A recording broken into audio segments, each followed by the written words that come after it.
I am greeted by the most excited dog on the planet.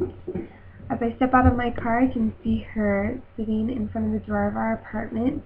Her ears are perked up and alert, and her big eyes are just watching my every move.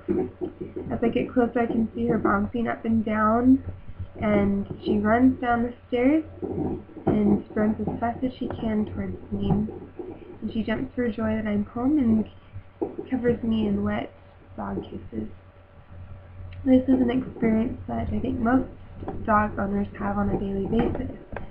One of my favorite dogs is a Boston Terrier, and I just want to tell you a little bit more about them because I think they are a great breed. When I lived at home, our family had a Boston Terrier, and now she is almost 6 years old. And now that I am married and I can get a dog of my own, of course I got a Boston Terrier. And she's 7 months old, and we've had her for almost 5 months. I have also loved reading about this breed and just learning more about their personality and health issues and things like that. If you're considering owning a dog now or in the future, you can learn more about this breed and also maybe pick up on some things that you would want to know more about the dog that would be right for you and your family. I am going to cover the history, temperament, and the health of the Boston Terrier.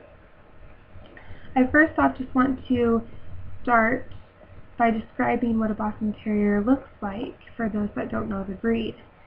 They can either be brindle, which is a mixture of colors, seal, which is black with a red cast, or black with each with white markings. They are said to have a tuxedo look to their coat because they are black and white. And they are a medium-sized dog with a short snout and a kind of a flattened face, and they weigh between 20 and 30 pounds. The first Boston Terrier was named Hooper's Judge, and he was owned by Robert C. Hooper of Boston, Massachusetts. This dog was a blend between the English Bulldog and a White English Terrier, which is now extinct. And Hooper's Judge was imported from England in 1870. This breed were the predecessors of the Mastiff, Great Dane, Newfoundland, and Rottweiler, along with other large breeds.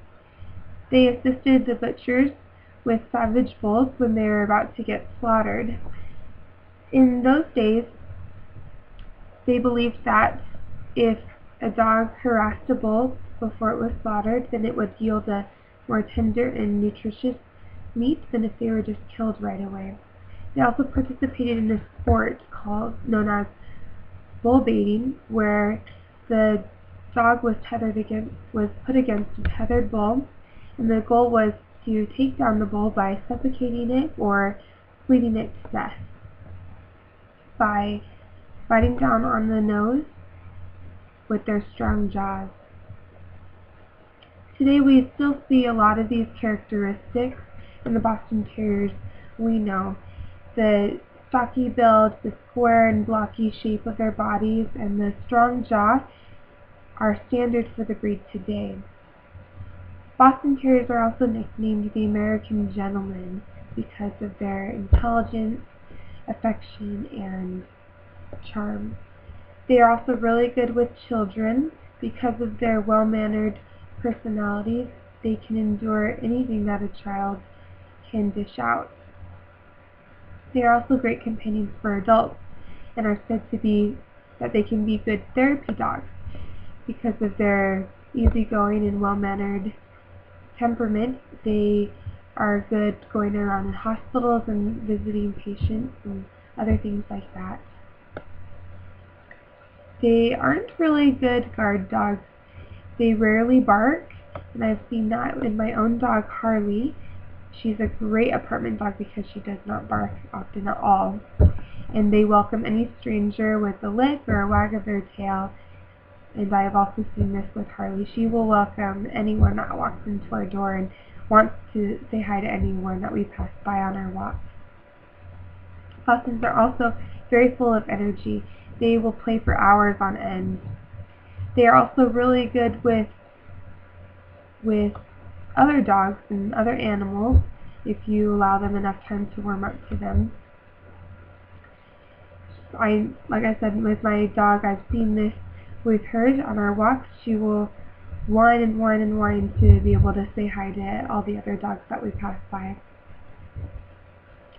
Boston Terrier is also very easy to care for. They have a short coat. They're easy to wash and brush, and you don't even need to brush them very often because of that. They're quick learners and really do want to please their owners. They are a relatively healthy breed as well, and of course with any dog comes their specific set of health problems. So they are healthy, but because of their build, they do have some breed-specific health problems. With the short snout, you'll hear a lot of snorts and grunts, and it is normal to hear them snore while they are sleeping. Dogs with flattened faces are referred to as being brachycephalic, which means that they just have a short head, and with this, they can have narrow openings to the nasal cavity, which makes it harder for them to breathe, so you will often see them breathe through their mouth. A lot of times the Boston Terrier will also get what is called a cherry eye. That is where the tear gland is enlarged and protrudes out of the bottom lid of the eye. So this results in a red mass that is coming out from the inner corner of the eye. My Boston Terrier, Harley, had a cherry eye when we first got her, and we found an at-home remedy where you gently rub in the cherry eye each time it pops out until it goes away.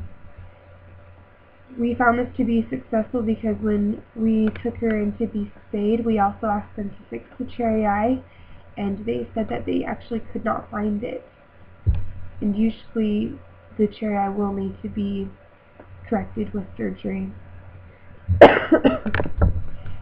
So these are just the main breed-specific ailments that Boston Terrier owners do have to look out for. And there are many, many types of dogs and breeds, and this is just one of them. And the most important part is to find a dog that is right for you and your family. For myself, I have found that adding Harley to our family has been wonderful and has greatly improved our lives. We do need to remember that adding a dog to a family is a huge responsibility, and kind of it can be a big change for some families. I love having the constant companionship of my dog and her love that she has for me and my husband, just loving us for us. And no matter what dog that you decide to go with, or no matter what age they are, they will be a loyal companion to you. And I just want to end with a quote by Unknown that says, "When I am sad, there is no greater comfort than the silent, devoted companionship of my dog."